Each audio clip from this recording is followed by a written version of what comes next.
আসসালামু আলাইকুম ওরহমতুল্লাহ। আমরা মাহফুজি টিভি থেকে এই অনুষ্ঠানটি প্রচার করছি। আমি মুফতি মাওলানা মাকসুদুর রহমান মাহফুজি আপনাদের সামনে নামাজের একটি মারাত্মক ভুল ও তার সমাধান সম্পর্কে আলোচনা করব। 4 রাকাত বিশিষ্ট নামাজে যদি কেউ দ্বিতীয় রাকাতে তাশাহুদ যখন আমরা পড়ে থাকি, সে তাশাহুদের পরে তো মূলত দরুদ পড়া এটা নিষিদ্ধ। তাশাহুদ পড়েই দাঁড়িয়ে যেতে হবে। কিন্তু অনেকে তাশাহুদ পড়ে ভুলে দরুদ পড়ে থাকেন। এদের সম্পর্কে মূলত কী মাসালা রয়েছে এটা আমরা জানব। যদি তাশাহুদ পড়ে কেউ দরুদ পড়তে শুরু করেন, সেখানে যদি দরুদের 3 তসবিহ পরিমাণ, অর্থাৎ আল্লাহুম্মা সাল্লি আলা মুহাম্মদ,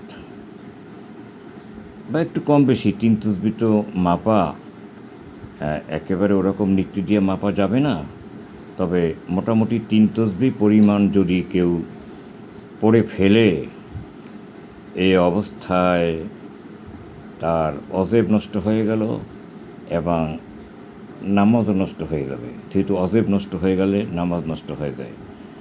তবে যদি সে সহজ সেজদা দেয় তাহলে নামাজ শুদ্ধ হয়ে যাবে।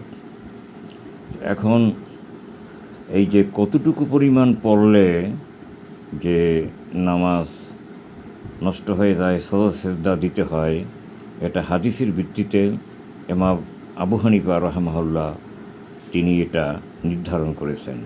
তিনি যেটা নির্ধারণ করেছেন এটা মন মতো নয়, বরং হাদিসের ভিত্তিতে। এখন এটা নির্ধারণ করার পরে একদিন রাতে তিনি স্বপ্নে দেখেন রাসূলুল্লাহ সাল্লাল্লাহু আলাইহি ওয়াসাল্লাম জিজ্ঞেস করতেছেন, হে আবু হানিফা, তুমি এমন একটা মসলা নির্ধারণ করলে, সেটা হলো যে নামাজের মধ্যে যদি কেউ আমার জন্য দরুদ পাঠ করে তাহলে তার নামাজ নষ্ট হয়ে যাবে। এটা কেমন মাসালা তুমি নির্ধারণ করলে?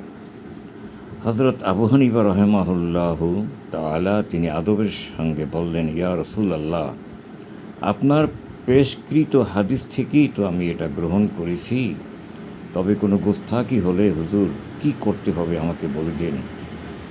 তখন আল্লাহর নবী বলেছিলেন, আবু হানিফা, না, আমি পরীক্ষা করলাম, তুমি ঠিকই আসলে যে মাসালা নির্ধারণ করেছো সেটা ঠিকই আছে। আমি শুধু পরীক্ষা করলাম তুমি কি জবাব দাও। তাহলে আমরা কি শিক্ষা পেলাম এ স্বপ্ন থেকে? যে রাসূলুল্লাহ সাল্লাল্লাহু আলাইহি ওয়াসাল্লাম তার নামে দরুদ পাঠ করা এটা অবশ্যই কর্তব্য, কিন্তু সেখানে যে মাসলা আছে সেই মাসলাকে গুরুত্ব দিয়ে আমাদের তা পাঠ করতে হবে। যেমন আমরা তো নামাজের মধ্যে তাশাহুদের ভিতরে নবীকে সালাম পাঠাই, আসসালামু আলাইকা আইয়ুহান নাবিয়্যু। তারপরে দরুদ শরীফ তো আমরা 4 রাকাত বিশিষ্ট নামাজের শেষ রাকাতে অথবা 2 রাকাত বিশিষ্ট নামাজে দ্বিতীয় রাকাতের বৈঠকে আমরা দরুদ পাঠ করে থাকি। কাজে এর দ্বারা সিদ্ধান্ত হলো এরকম মাসালা যেটা হাদিস সম্মত, এতে কোনো গোস্তাকি বা কোনো বেয়াদবি হবে না, বরং এটি আমাদেরকে মেনে চলতে হবে। আসলে দেখেন কত সুন্দর, কত চমৎকার ইসলামের এই বিধিবিধান। আসুন আমরা সকলে তা মানতে চেষ্টা করি। আপনাদের কাছে অনুরোধ থাকবে মাহফুজি টিভি এর অনুষ্ঠানগুলোকে আপনারা সাবস্ক্রাইব করে দেবেন, শেয়ার করে দেবেন, যাতে করে আমরা আরও উৎসাহ পাই।